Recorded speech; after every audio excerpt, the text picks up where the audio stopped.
Did you call bank? I call game. Video was made possible and sponsored by MMOCS. Buy cheap NBA 2K MT at MMOCS.com. Use my promo code PACG and you can get a 5% discount. What's up, Pack Nation? It is Pack here, and today I want to talk about a top 5 list specifically about badges. So I've been playing NBA 2K19, I've been doing my park and neighborhood and trying to upgrade my player, grinding these badges out. And I've noticed, you know, who are some bad NBA players that just have badges, right? Now, what's a bad NBA player? So obviously anyone in the NBA could beat me one-on-one, right? So I'm not saying bad compared to me, but I mean bad compared to the NBA. I'm putting these players from 73 overalls and below. I feel like those people aren't the best NBA players, not even good bench players, right? So that's why I'm doing a top 5 list of bad players that have badges, right? The first player on this list is a Bulls player, Omar Asik. Okay, 7 foot tall, he has 2 badges at a 68 overall. Crazy to think about, making $11 million a year, that's a lot of money. But at a 68 overall, making that much cash, last season he averaged 1.2 points per game, 3 rebounds. Okay, to be fair, he's playing 10 minutes, that's very little time to work with. But that's almost a quarter of basketball. Now, 15 minutes is really a quarter, but when he was playing 15 minutes a game, he was getting 3 points per game, 5 rebounds. That's a lot of rebounds, but not a lot of points. So, let me explain, right? When it comes to badges, this is how I see it. A bronze badge is when you're really good at something. A silver badge is when you're really, really good at something, like crazy good at something. Gold is when you're one of the best in the NBA at something. And then Hall of Fame badge is when you're one of the best in history.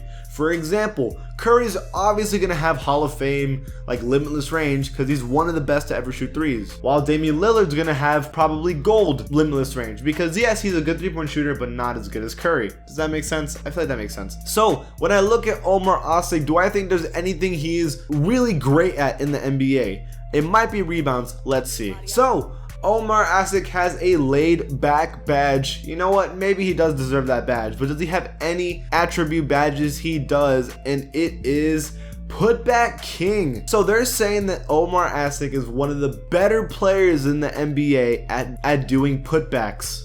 He's not. Up next, at number 4, it is Celtics player Guerschon Yabusele, 69 overall with 3 badges.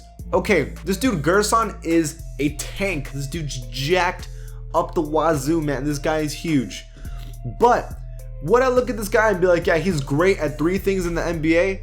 I wouldn't say that. But let's see what his badges are. Now, he does have some personality badges, which is legendary work ethic. I mean, I don't know. And then expressive. Again, I mean, they kind of just feel like they just gave him those badges. But those aren't the important ones that we want to talk about. The important one is the actual attribute, and that is bruiser. So when you came to this video, you were thinking I was going to criticize these players for having badges. That's not true. I'm just talking about bad players that have badges. And I absolutely agree that he deserves bruiser, because look at this dude. He is jacked.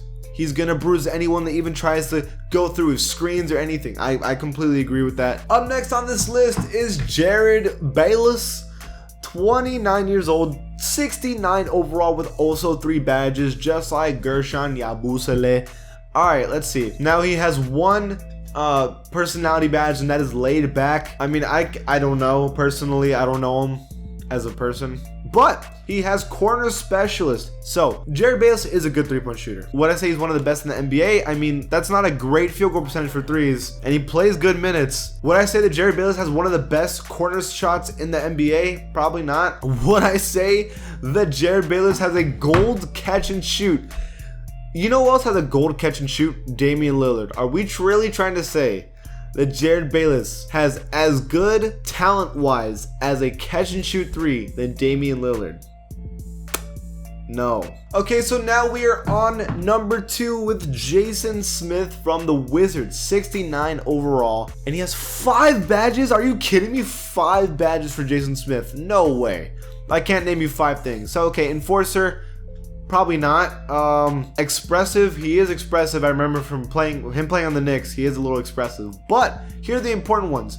Mid-range Deadeye, 3 points per game, field goal percentage of 39%. That's awful. I can't see Jason Smith hitting fadeaway mid-range shots over Kevin Durant, wetting it. I don't see that happening. So no, I don't think he deserves a silver one.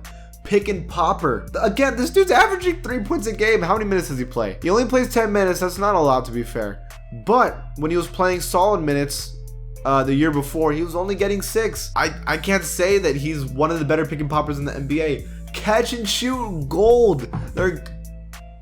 They gave him catch and shoot gold. This dude's a 69. These people shouldn't have badges like that. And what's the other one? Is that it? That's the last one. No, absolutely disagree.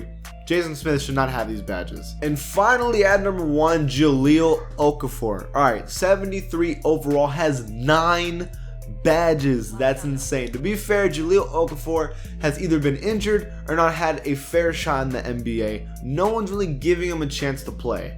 Last season, he had 6 points per game, only playing 12 minutes a game. You gotta give him at least minutes to see if he's good or not, right? But let's see the 9 badges. Okay, so there's a lot of personality badges. The first one is extremely confident. In my personal opinion, he's been losing confidence because no one's been playing him. Legendary work ethic. Wasn't there rumors that he wasn't working hard? So I don't know about that one either. Expressive. He doesn't seem very expressive to me. Putback king. I could say, again, he has good post offense. At least that's what's been said about him. So putback king, I could see it. Pick and roller, I could also see it. Post spin technician, yes. Drop stepper, yes. Up and under, yes. Okay, so I agree with the actual attribute badges. Silver bruiser, yeah, he's a pretty big boy. So even though I don't agree with any of the personality badges, I do agree with the attribute badges. So I think he should have 6 badges. And then even though it's a lot for a 73 overall, I think a lot of us can agree that Jalil Okafor probably should be higher than a 73 overall. But he hasn't played yet. But that is it for this list, guys. Did I miss anyone? Do you agree or disagree? Leave it in the comments below. And if you like my channel, give it a sub. And I'll see you guys next time. Did you call bank?